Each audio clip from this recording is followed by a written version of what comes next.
Welcome back to my channel smart wife vlogs. तो friends, आपका welcome है दिल से इस व्लॉग में। तो जी, ये सुबह का टाइम है और सुबह आज मैंने मंगवाए थे ऑनलाइन कुछ चीज़ें जो कि मुझे बहुत ही अच्छा खासा ऑफ़र मिला था। ये जो आप देख रहे हैं ना, ये मैंने 5 रुपये किलो की प्याज मंगाई है आज।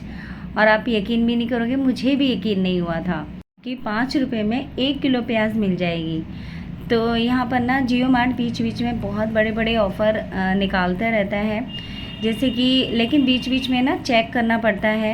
तो मैं आज सुबह ही फ़ोन देख रही थी, तो उसमें था कि हर एक ऑफ़र में, हर एक ऑर्डर में जो भी चीज़ आप ऑर्डर करेंगे ना, उसमें 1 किलो प्याज 5 रुपये की मिलेगी आपको। तो ये मैंने हनी मंगवाया था और हनी के साथ मैंने ये प्याज ऑर्डर की थी। तो ऐसे ही मैंने ना 4 किलो प्याज इकट्ठी कर ली। एक बार में सामान ये हनी मंगवा लिया और जब वो 1 किलो प्याज आ गई, फिर तो दूसरी बार में मैंने एक और चीज़ ऑर्डर की थी। तो गाइज़, इस तरीके से ना मैं काफ़ी अच्छी खासी बचत कर लेती हूँ। नज़र बस फ़ोन चेक करना पड़ता है बीच बीच में। तो चलिए जी, अब मैं आपको ये एक पॉलीथीन दिखा रही थी जिसमें हनी पैक होके आया था। बहुत ही तगड़ी पैकिंग थी भाई हनी की ना। जो बबल वाली जो पॉलीथीन होती है ना, बहुत ही कई सारे राउंड लगा रखे थे और उससे ना खेलते भी थे हम बचपन में। जो बबल वाली पॉलीथीन होती है, जो आवाज़ करती है टिक टैक वाली, तो बस वही मैं आपको दिखा रही थी। तो बस यहाँ पर ना अब मैंने जो भी पुरानी जो थोड़ी बहुत प्याज थी वो मैंने साइड में करके ना वो नीचे की साइड रख दी थी, और जो फ्रेश प्याज अभी मंगाई थी वो मैंने ऊपर रख दी थी। अभी तो और आने वाली है प्याज। तो देखिए, यहाँ पर मैंने मट्ठा मंगाया है और मट्ठा मैंने हस्बैंड से सुबह सुबह मंगा लिया था, क्योंकि जिस दिन मुझे कढ़ी बनानी होती है ना, उस दिन एक दिन पहले ही मैं मट्ठा मंगा लेती हूँ। और जैसे थोड़ा सा खट्टी ही अच्छी लगती है कढ़ी। तो जो पॉलीथीन का मट्ठा होता है ना, वो काफ़ी मीठा होता है, खट्टा नहीं होता। तो इसको खट्टा करने के लिए मैं क्या करती हूँ कि पूरे दिन पूरी रात जो है इसे मैं बाहर ही रखती हूँ, फ्रिज से बाहर। तो वो ऐसी गर्मी में ना अपने आप ही खट्टा हो जाता है। और सर्दियों में आप 2 दिन रख लीजिए। तो जी, अब मैं आ गई हूँ यहाँ पर घी निकालने के लिए। और आज मैं ना आपसे कम मलाई में ज़्यादा से ज़्यादा घी निकालने की ट्रिक आपको बताने वाली हूँ, वो भी इस खतरनाक गर्मी में, क्योंकि गर्मी में घी बहुत कम निकलता है। तो यहाँ पर मैंने ना ये 20-25 दिन की मलाई ले रखी है और इसमें मैंने ना एक बार में मक्खन नहीं निकालती हूँ। पहले मैंने आधी मलाई बड़े बर्तन में निकाली है और यहाँ पर मैंने ना आइस में थोड़ा सा पानी डाल दिया है और बहुत ही चिल्ड पानी से घी निकलता है ऐसी गर्मी में। एक दिन पहले ही मैं जमा देती हूँ फ्रिज में, जब मुझे घी निकालना होता है। और जब मुझे घी निकालना होता है ना, तो उसी टाइम पे मैं फ्रिज में से मलाई निकालती हूँ, पहले नहीं निकालती। क्योंकि गर्मी में ना, ऐसी गर्मी में 15 मिनट भी बाहर रखी रह जाएगी तो गर्म हो जाएगी मलाई भी एकदम ठंडी होनी चाहिए। तो बस इसमें मैंने ना आइस का पानी डाल दिया है, एकदम चिल्ड पानी डाला है मलाई में। और ब्लेंडर से ना इस तरीके से, और ऐसी गर्मी में ना ब्लेंडर भी बहुत जल्दी गर्म हो जाता है, फिर फूकने का डर रहता है। तो ब्लेंडर को बीच बीच में बंद भी करती रहती हूँ मैं, और इस तरीके से बंद ब्लेंडर को भी इस तरीके से घुमाती रहती हूँ मैं। और इससे ना थोड़ा सा ब्लेंडर को रेस्ट मिल जाता है, ठंडा हो जाता है वो। तो देखिए कितना सारा मक्खन निकला है। और देखिए, एक और ट्रिक बताती हूँ मैं आपको। अगर आपके पास ठंडा पानी नहीं है ना, आप आइस लीजिए, कपड़ा बिछाइए, कपड़े के ऊपर आइस रखिए और उसको ना कपड़े से दोबारा ढकिए और उसे ना कूट दीजिए, बर्फ़ को बिल्कुल बारीक पाउडर बना लीजिए। उस आइस के पाउडर को ना आप मलाई में डालिए, फिर घी निकालिए, फिर देखिए। ये बहुत ज़्यादा गर्मी की बात बता रही हूँ मैं आपको। जब बहुत ज़्यादा गर्मी है तो एकदम अच्छा घी निकलता है, एकदम अच्छा मक्खन निकलता है आइस डालने पे। अगर आप मोटी आइस क्यूब डालेंगे ना, तो इससे ब्लेंडर ख़राब हो जाएगा। इस तरीके से ना घर में घी निकालेंगे ना गर्मियों में, तो कम मलाई में ज़्यादा से ज़्यादा घी निकलता है। निकाल के देखिएगा आप। लेकिन एक दिन पहले ना बहुत ज़्यादा बर्फ़ फ्रिज में जमानी पड़ती है, स्पेशली घी के लिए। ये सिम गैस कर दी है मैंने। सिम गैस पे अपना ये बनता रहेगा और धीरे धीरे मैं इसे बीच बीच में चलाती रहूँगी। तो गैस, फाइनली मैंने घी बनने के लिए सिम गैस पे रख दिया है। दूसरी गैस पे ना मैंने रख दिया गर्म पानी, और इस तरीके से ना गर्म पानी में ब्लेंडर को इस तरीके से घुमाते हैं ना, तो ब्लेंडर अपने आप ही सारा चिकनापन अपने आप ही दूर हो जाता है अंदर से।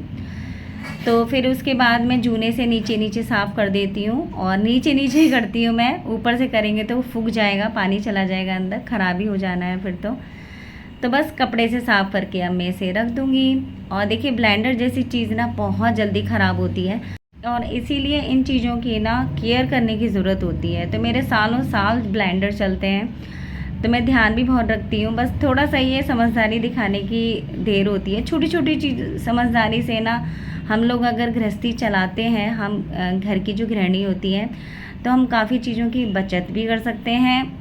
और इससे ना हमारी कहते हैं ना एक स्मार्ट हाउसवाइफ, इन्हीं छोटी छोटी चीज़ों से हम लोग स्मार्ट हाउसवाइफ बन जाते हैं। तो गाइस जब से गर्मी शुरू हुई है ना, मैं सुबह के टाइम पे घी निकालती हूँ। और सुबह ना इतनी जब थोड़ा गर्मी कम होती है, और शाम को तो खैर और भी ज़्यादा बढ़ जाती है। और एसी दोपहर में एसी चलता है, एसी के बाद ना फिर गर्मी में खड़े होने का मन नहीं करता किचन में, ज़्यादा और ज़्यादा गर्मी लगती है। तो इसीलिए वैसे मैं मोस्टली ना कमरे में करती हूँ घी निकालने का काम। और लेकिन बस मैंने कहा क्या कमरे में जाओ, मैंने कहा फिर किचन में ही कर लेती हूँ मैं। तो यहाँ पर जो है अब डेली पौधों में पानी डालने का काम हो गया है, क्योंकि गर्मी इतनी हो रही है। तो यहाँ पर जो है पौधों में पानी डालने के बाद फिर लगा दिया है मैंने पोछा। और यहाँ पर ना ये मुड्डे मुझे इतने पसंद है ना, मैं बता नहीं सकती। और ये मैं लेकर आई थी मेरठ वाली रोड पे, रास्ते में बिकते हैं ये, वहीं से लेके आई थी मैं, स्पेशली बालकनी के लिए लेके आई थी। तो बस यहाँ पर केवल बालकनी में पोछा लगाया था मैंने, पूरे घर में नहीं लगाया था। मैंने कहा पूरे घर में लगाऊंगी बाद में। और आज सुबह सुबह मैंने देखा कि चावल इस डिब्बे में ना चावल रखे हैं, जो कि पुराने चावल हैं। मम्मी ने ना मैं मम्मी के यहाँ गई थी, तो मम्मी ने बहुत सारे चावल दिए थे। तो ये यूज़ तो मैंने बहुत कर लिए, थोड़े से बचे थे। तो इसमें कीड़े से हो गए हैं, जो ब्लैक कलर के कीड़े नहीं होते जो चावल में पड़ जाते हैं। तो इसमें ना मैंने लौंग भी डाली है, लेकिन लौंग से ना फ़र्क नहीं पड़ा। लेकिन कहते हैं कि लहसुन डालने से बहुत ज़्यादा फ़र्क पड़ता है, कीड़े नहीं पड़ते हैं चावल में। तो लहसुन डालना मैं भूल गई थी।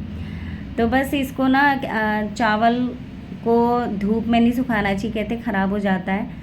तो इसीलिए मैंने ना छाया में पहले ही फैला दिया कपड़े बिछाकर। तो इससे ना सारे जो कीड़े हैं अपने आप ही निकल जाते हैं, एक एक कीड़ा निकल जाता है। और इन चावलों से ना मैं बनाऊंगी चावल की चिप्स, और बनाऊंगी मैं नेक्स्ट व्लॉग में आपको चावल की चिप्स मैं कैसे बनाती हूँ, जो कुरकुरे की तरह लगती है, वो रेसिपी मैं आपसे शेयर करूँगी, आप ज़रूर देखिएगा। तो जी बस साथ ही साथ इस डिब्बे को कर दूँगी मैं साफ़। और देखिए इस तरीके से मैं डिब्बे जो भी खाली होता रहता है ना, तो इस तरीके से साथ ही साथ साफ़ करती रहती हूँ। तो इससे पूरे डिब्बे मेरे किचन के हमेशा चमचमाते रहते हैं। तो ये मैं चीज़ आपसे कई व्लॉग में शेयर कर चुकी हूँ। तो गाइज़ यहाँ पर जो है पूरे घर का काम मेरा हो गया है, और यहाँ पर घी भी रेडी हो गया है मेरा। तो देखिए कितना सारा घी निकला है। बस बीच बीच में चलाती रही थी मैं, थोड़ा सा झाग हो जाए हल्के से तो मैं बंद कर देती हूँ गैस। और फिर इसके बाद ना घी निकालने के बाद फिर सबसे लास्ट में मैं लगाऊंगी पोछा। और जब से समर वेकेशन बेटी की शुरू हुई है, तो मैं पोछा मैं मॉर्निंग में ही लगा देती हूँ। और मेरे ये जो काम है ना 8:30 बजे तक मेरा काम हो गया था। बस अभी ब्रेकफास्ट नहीं बना था, मैंने कहा सब ब्रेकफास्ट बनाऊंगी बाद में। जो बाद में मलाई रह जाती है ना घी छानने के बाद, देखिए कितनी कम मलाई है। अगर मलाई वेस्ट होती है ना, तो बहुत ज़्यादा मलाई इस तरीके की ब्राउन कलर की मलाई आती है लास्ट में। तो घी और मलाई कितनी ज़्यादा थी, और ये देखिए जो वेस्ट मलाई है वो देखिए कितना कम निकली है। यही एक अच्छे खासे घी निकलने का, कम मलाई में ज़्यादा से ज़्यादा घी निकलने का सबसे बड़ा सबूत है ये। और देखिए उस डब्बे में आया नहीं था, तो फिर मैंने इसमें थोड़ा सा छान लिया। तो गैस फाइनली घी का भी काम ख़त्म हो गया। बहुत सही बताऊँ ना, बहुत बड़ा काम ख़त्म हुआ है। तो सुबह के टाइम पे इस तरीके से मैं काम कर लेती हूँ जो एक्स्ट्रा काम होते हैं। और यहाँ पर जो है मैं आटा ना लगा रही थी किचन में, तो एकदम इतनी गर्मी है ना कि बिल्कुल आटा लगाना ही मुश्किल पड़ गया। तो मैं गर्मियों में डाइनिंग टेबल पे ही आटा लगाती हूँ फ़ैन के नीचे। और सब्ज़ी बनाई थी मैंने भिंडी की। और सब्ज़ी किस तरीके से ना, हमारे यहाँ थोड़ा सा क्रिस्पी वाली सब्ज़ी पसंद करते हैं, थोड़ा जली जली सी जो भिंडी होती है ना वो, तो वही शाश्वत पसंद करता है। तो बस यहाँ पर सबसे लास्ट में मैं लगा दूँगी पोछा। पोछा तो मैं सुबह ही लगा देती हूँ, लेकिन आज घी की वजह से लेट हो गया। और नहीं तो मेरा रूटीन ना, जब से बेटे की छुट्टी हुई है तो सबसे पहले झाड़ू पोछा करती हूँ, उसके बाद नहा के तब ब्रेकफास्ट वगैरह बनाती हूँ। लेकिन बस आज थोड़ा रूटीन मेरा चेंज हो गया, घी का बहुत बड़ा काम कर लिया मैंने आज। तो यहाँ पर ना इस रूम की ना मैंने बेडशीट नहीं बिछाई है, आपको दिख रही होगी, क्योंकि बेडशीट मैंने निकाल दी थी बिछाने के लिए, कि बिछाई नहीं थी। मैंने कहा पहले पोछा लगा देती तब बिछाऊँगी मैं।